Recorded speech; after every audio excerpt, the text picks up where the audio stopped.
So I want to talk about some of the early teachings and take this particular phrase that I find intriguing and build from that. And so I'm going to talk a little bit about some of the suttas and then particularly what are considered to be the first two teachings that the Buddha gave, which is kind of intriguing, in a way. I mean, we don't know exactly historically how all this played out, but there's a kind of logic to these two suttas. The first one's called Setting in Motion the Wheel of Dhamma, or Dhammacakkappavattanasutta, which I've worked for ages to memorize saying that in Pali. I really like that. And so it has several themes in it. It's quite rich. This setting in motion the wheel of Dhamma is something you can really work with. The teachings pretty much give you an outline for your life in a way. It introduces the theme of the middle way, and then the Eightfold Path and the Four Noble Truths, which are really core Buddhist teachings. And then there's one phrase in the sutta that kind of gets picked up for the second sutta, which is focuses on the question of self or not self. I like the kind of stories and characters that show up in the suttas. And these first two suttas are just given to five people. They're the five ascetics that the Buddha was living with, traveling with, studying with before he went off on his own and had his final breakthrough. And so he knew them, and he was the kind of lead ascetic among them, and almost starved himself to death, which is talked about in another sutta. But when he decided that starving himself to death wasn't the way to enlightenment, duh. Sorry, it seems sort of obvious, but what do I know? It's a good try. When he decided to take food, the other ascetics were like, "Oh, he's gone soft. Never mind. Let's go. Let's move on." And so after he has his breakthrough, he's trying to figure out, like, who's going to be able to understand this teaching? This is really profound, and not many people are going to get it. So then he remembers, those five guys, and they are guys. So there's that. And so he finds them in a place called Varanasi in the suttas. I guess it's Varanasi now, in the deer park. And so he gives them this first teaching, and apparently, like, one of them gets enlightened just in that first sutta, right? Which is pretty cool, Khandana. And then after the second sutta, they all get enlightened. So I was like, oh, that's pretty good. It must have been pretty good talks, I mean, you sort of, I like to imagine being there at the time of the Buddha. I always figure I'd be way in the back, because I'd be like, oh, I don't know, what did he say? But obviously, hearing the teachings directly from him must have been such a powerful experience. And these people, who he calls them monks, bhikkhus, these monks were obviously already very advanced practitioners. It's not like they just walked in off the street. They'd been practicing for a long time. They just didn't quite have the keys that the Buddha gives them. So, okay, starting with this setting in motion the wheel of Dhamma, there's just one particular phrase I want to focus on, and it comes when the Buddha gives the description or the definition of the first noble truth, the noble truth of suffering.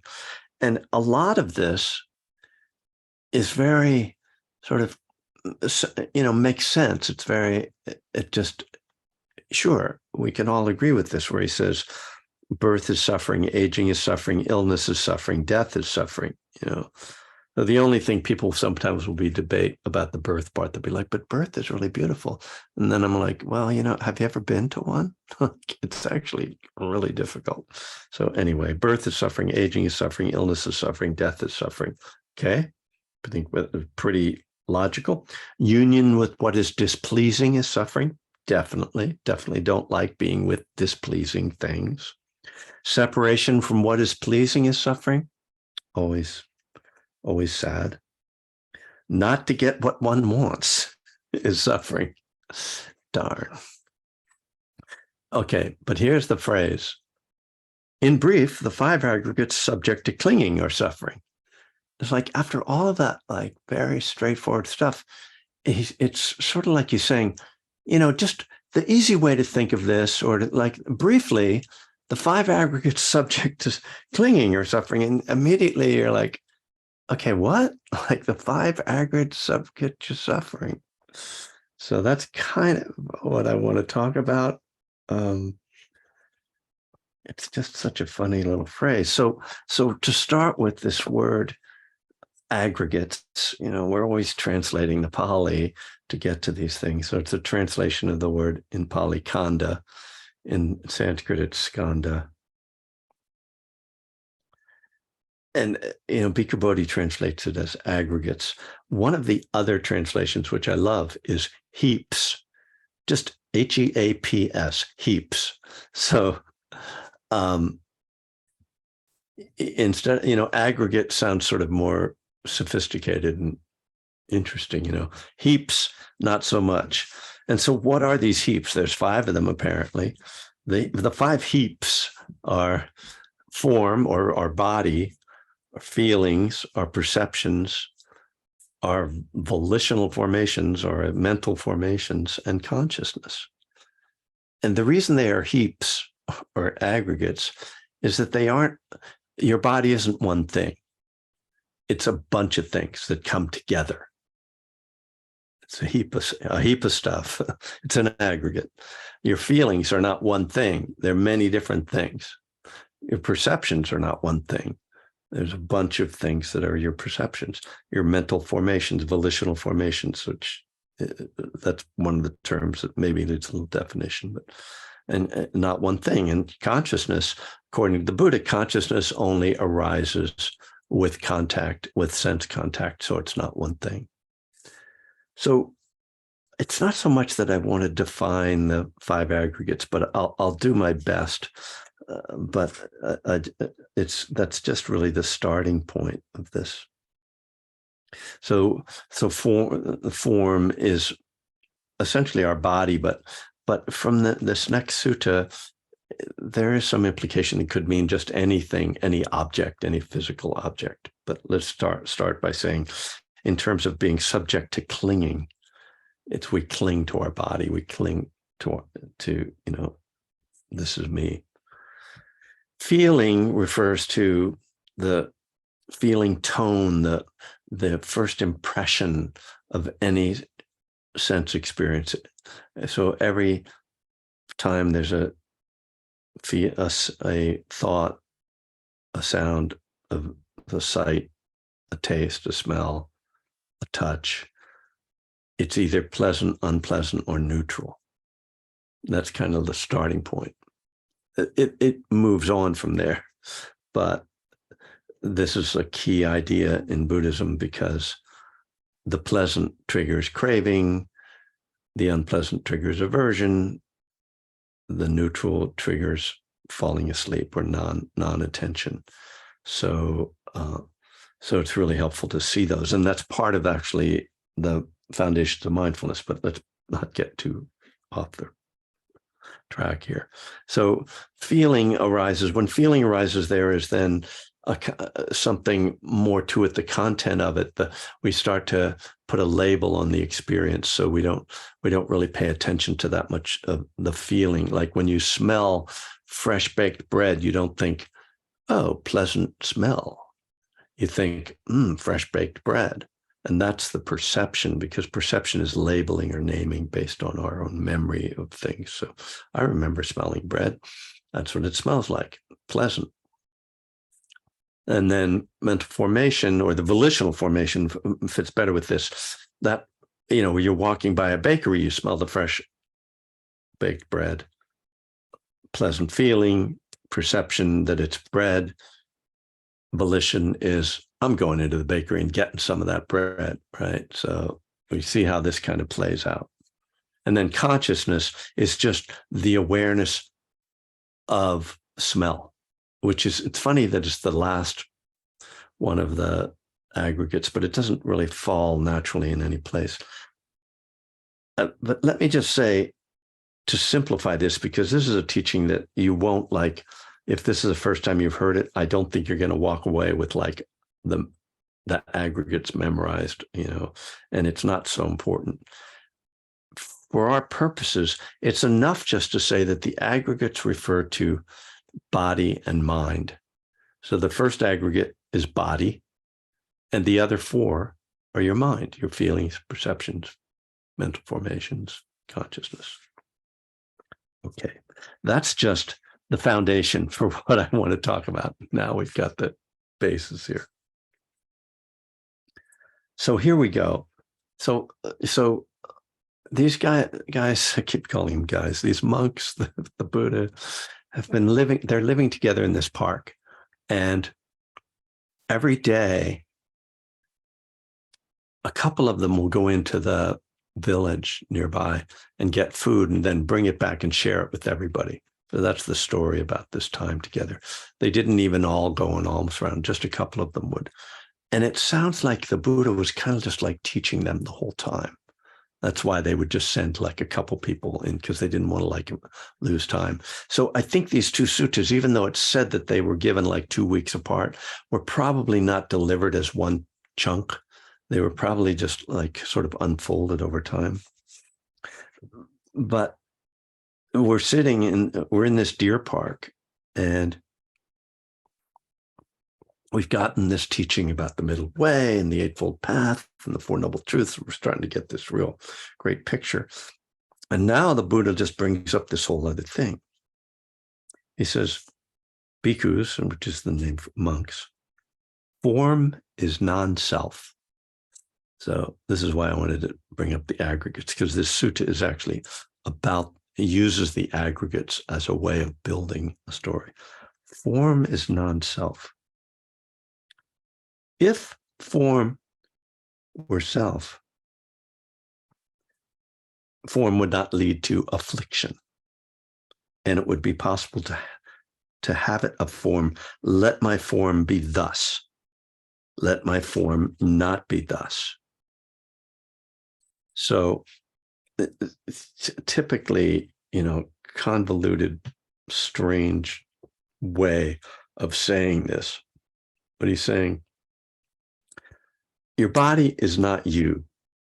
If it were you, it wouldn't cause you pain. You'd be able to say, I want to feel like this. I want to look like this. I don't want to age. You'd be in control of it. So this is, it sort of shows us how the Buddha views ownership. To him, if something is self or it's owned by you, then you can control it. Now you could debate that question, but that is a given in Buddhist teachings, that if something is self, you have control over it. But because form is not self, form leads to affliction, and it is not possible to have a form. Let my form be thus. Let my form not be thus. He then goes through the other four aggregates, saying the exact same thing. Feeling is not self.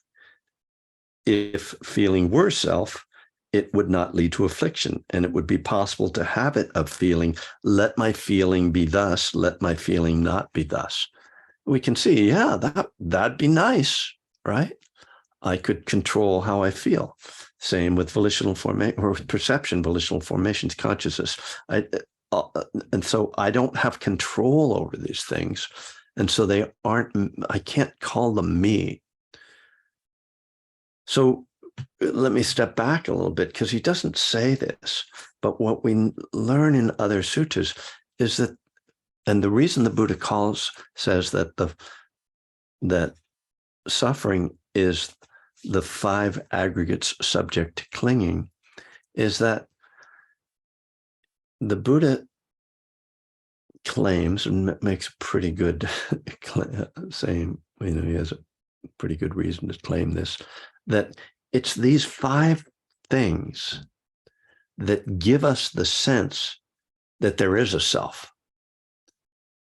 Our body, our feelings, our perceptions, which really include kind of our opinions, our way of seeing the world, our volitional formations and our mental formations, things that arise as impulses and what we want to do, our consciousness. We live inside this thing that seems like a solid thing, which is all this stuff together, but we see that when we take it apart, that it's actually just a construction. So not only are the aggregates themselves heaps, but the aggregates together are a heap, we could say. And we keep getting fooled by them because we think, oh, this is my body. I'm walking around with it all the time. It's mine.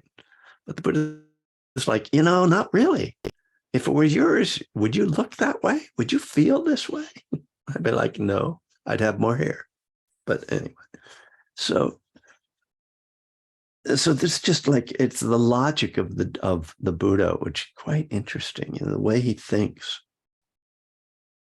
So then he moves on. He's like, okay, he feels that he's made it clear that none of these aggregates belong to you, or that they actually define, none of them define you. So then he says, what do you think, monks? Is form permanent or impermanent? Like, impermanent, Venerable Sir. Is what is impermanent suffering or happiness? Suffering, Venerable Sir. So here we got to say, suffering is a translation of the word dukkha, which many of you who've been hanging around San Francisco Insight for a while are familiar with that term. I don't think here suffering is a great sort of translation of dukkha. A better translation of dukkha here, which is one of the common translations, is satisfactory, or unsatisfactory, I should say. So is what is impermanent satisfactory or unsatisfactory? And we know, like, of course, if something can't stay, it can't satisfy you, because satisfaction is a resolution. It's a completion. That's the end of something. And if something is in constant movement, it doesn't end. So my body can't satisfy me, because I can get to a point where it feels really good. Like I had a really nice meal and some good cup of tea and everything feels great. And 15 minutes later, I got to go to the bathroom. I want to lie down. I'm tired. Something changes, right? So we can't get to this point of satisfaction. And so this is, again, the logic of the Buddha. If it's impermanent, it can't satisfy you by definition. It can only give you momentary pleasure. And then he pushes on. Is what is impermanent, suffering, and subject to change fit to be regarded, this is mine, this I am, this is myself? No, Venerable Sir. So this is once again zeroing in on this idea of, can we call this a self? If it's constantly changing, it can't satisfy you. How can you say that it's you? So he has 3 different ways of putting this. This is mine. So do I own my feelings? Do I own my body? No, not by his definition. Am I this body? That's just a slight different view. Okay, no, I am. It doesn't define me. No, I don't own it. It doesn't define me. Is this myself? Am I this? No, I'm not. So again, he goes through the 5 aggregates with this series of questions. Is feeling permanent or impermanent? Is perception permanent or impermanent, etc.? And so then he says, therefore, amongst any kind of form, whether past, future, or present, internal or external, gross or subtle, inferior or superior, far or near, all form should be seen as it really is with correct vision. Thus, this is not mine. This I am not. This is not myself. And so on. All feeling is not mine, but, all perception is not mine, not me. All volitional formations are not me, mine. And consciousness is not me or mine. So here, I mentioned that with form, we could say maybe it's not just referring to our own body, because here he says far or near. Everything else could be you, whether past, future, or present. Okay, that could be your body, internal or external, sure, gross or subtle, but far or near.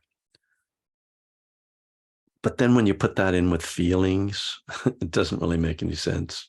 So I think we'll just think of this as like we're really just talking about our own experience.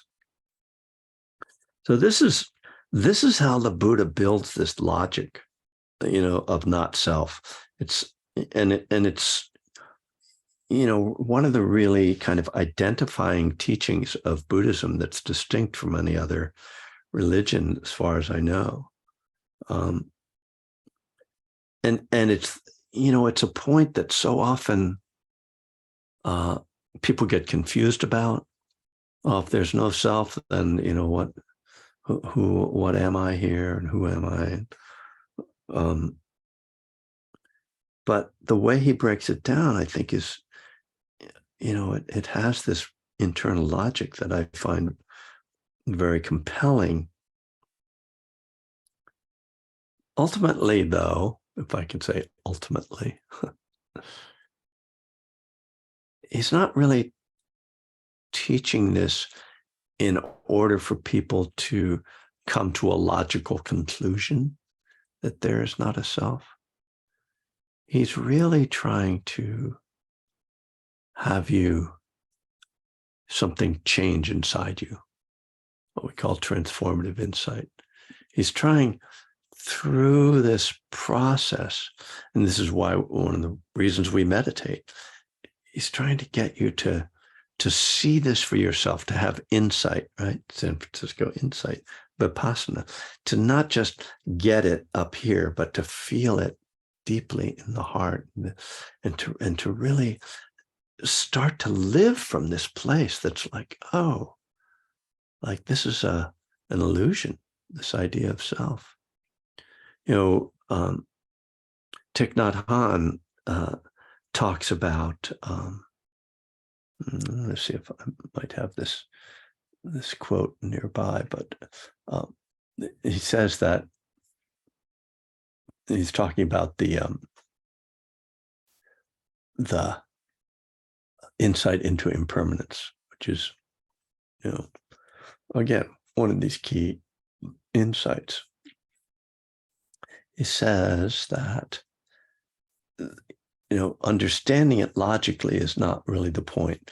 It's good, it's helpful, but the point really is to have a deep insight, a transformative insight into this.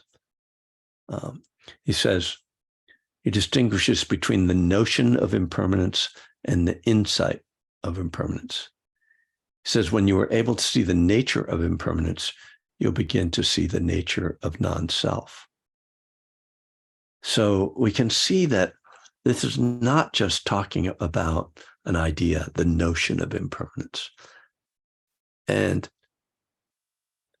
so this is why we practice with these ideas. So one of the ways to practice with this teaching, with the aggregates, is when you're meditating, to just kind of reflect. You can actually do it almost as a a recitation to yourself. Just sitting and asking yourself, is this body permanent? Or just go, I feel the impermanence of my body and sense into that. I feel the impermanence of my feelings.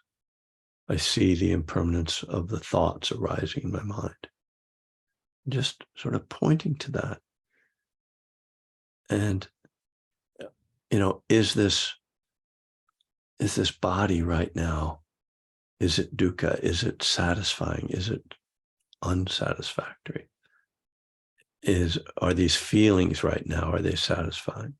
And sort of kind of go through the aggregates, which is one reason to sort of learn the aggregates, but you don't even necessarily have to go through those specific aggregates, because it's more, to me, it's enough to just go, okay, my body, feeling my body, my emotions, my thoughts, the ordinary ways that we think about the mind, rather than these kind of very,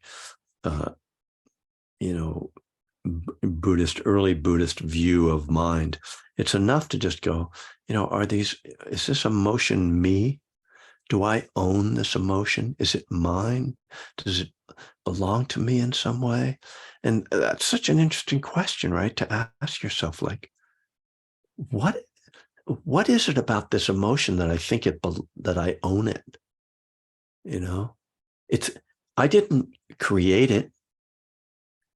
And I can't hold on to it. No matter what I'm feeling, pleasant, unpleasant, or neutral, it's just going to change.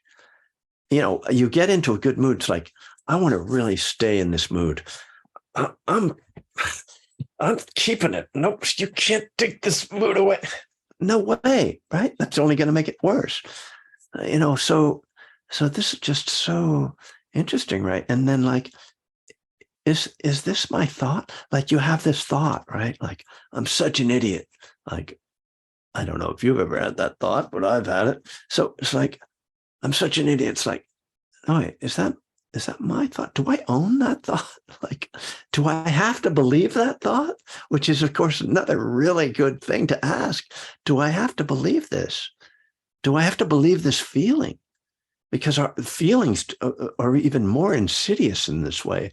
I have a feeling that's unpleasant, and then I put a name on it that's like, oh, I'm depressed, I'm angry, or whatever. And it's just like, then it's like, well, anybody would have a feeling like, this must be a bad person, Why would I must be, what's wrong with me that I have these feelings? Other people don't have these feelings.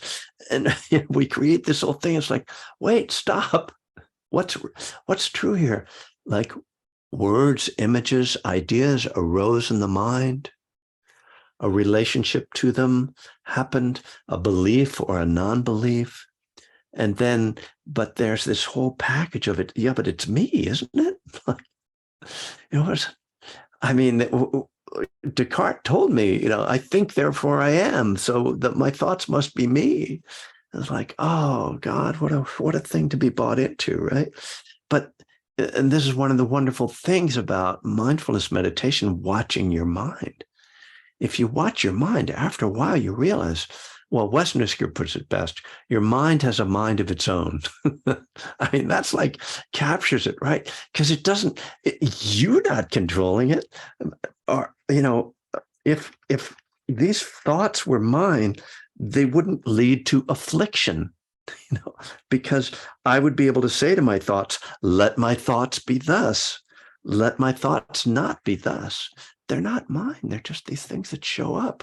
And so then this is why we say we're not trying to stop thinking in mindfulness meditation. We're trying to change our relationship to our thoughts. So if you change your relationship to your thoughts and say, okay, this isn't my thought, and this isn't me, it doesn't belong to me, and it doesn't define me, then it's just an object appearing in consciousness. And I can go, hello, isn't that interesting? That weird object that had just appeared in my consciousness. See ya. Wouldn't want to be ya. Just because you can't hold on to that. Even if it's like, I'm the worst person in the world, like 5 minutes later, you'll be thinking something else. Like, oh, I guess I was only the worst person in the world for 12 seconds. No, I'm not. So it's just interesting, how this teaching from the Buddha that really looks pretty abstract and somewhat almost inscrutable, 5 aggregates, subject to clinging. When we take it apart, we see, it really is about our direct human experience that we're having moment by moment by moment. And it is about how we create suffering. And it's about how we create suffering by believing that all this stuff is me. And so we kind of back out of that. It'd be great to have the transformative insight that I don't believe anything is me anymore. That's supposed to happen, at a certain stage of enlightenment, right? But you don't have to be enlightened to just understand this. And so this is why the key before we get enlightened is just to remember what's true. And that's why it's kind of helpful to realize that the word sati, which we translate as mindfulness, is tied into the word for memory in Pali. So there's different discussions about what that means, why the Buddha is using this word for memory. But I would say one of them should be, and this isn't like coming from a Pali scholar, but just a practical question. The mindfulness is only useful when we remember to be mindful. And so the first thing you have to do is remember to be mindful. It's not that hard to be mindful. Once you get the idea of what it is, remember to be mindful. And then remember oh, wait, what was I supposed to remember? Oh, yeah, my body is not myself. My thoughts are not myself. My feelings are not myself. I don't have to identify with these things. I don't have to be afraid of them. Even if they're really lousy, they're going to change. They're going to pass. And some good ones will show up at some point. So, this is to me is kind of the essence of living our practice is get a little bit of a foundation. You don't need to know a lot, but sort of some of the basics of the Dharma, and then try to remember them as often as you can and catch that. And your life gets better just by doing that. And, I practice meditation every morning, partly because I'm just a habitual person, but one of the reasons we practice meditation is it then embeds the habit of remembering more. So I've gone longer than I was supposed to, I see. So I'm going to leave it there and just to say, I hope that was of some value.